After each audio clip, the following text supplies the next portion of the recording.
नमस्कार, शर्विक एकता या news channel मध्ये आपलं स्वागत आहे।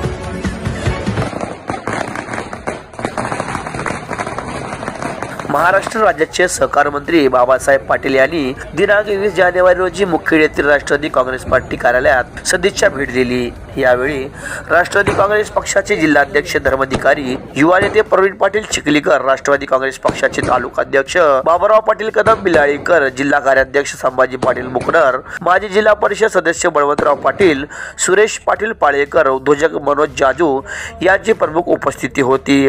पक्षाच्या वतीने तालुका अध्यक्ष बाबुराव कदम पाटील यांनी मंत्री बाबासाहेब पाटील यांचा सत्कार करण्यात आला। यावेळी मंत्री बाबासाहेब यांनी पदाधिकारी व कार्यकर्त्यांना जनतेची कामे करा व राष्ट्रवादी काँग्रेस पार्टी मजबूत करण्याचा कानमंत्र दिला। यावेळी जयभीम सोळकांबळे, व्यंकटराव पाटील होनवडकर, माधवराव पाटील दापकेकर, प्रताप पाटील चौधरी, बबलू पाटील देवकत्ते, विलास पाटील इगळे, पंडित पाटील कदम, नितीन कांबळे, बाबुराव पाटील इगळे, शिवाजी पाटील मुडकर, अकबर होनवडकर, वसंत काटेवाड यांच्यासह राष्ट्रवादीचे काँग्रेसचे प्रमुख पदाधिकारी व अन्य कार्यकर्ते उपस्थित होते।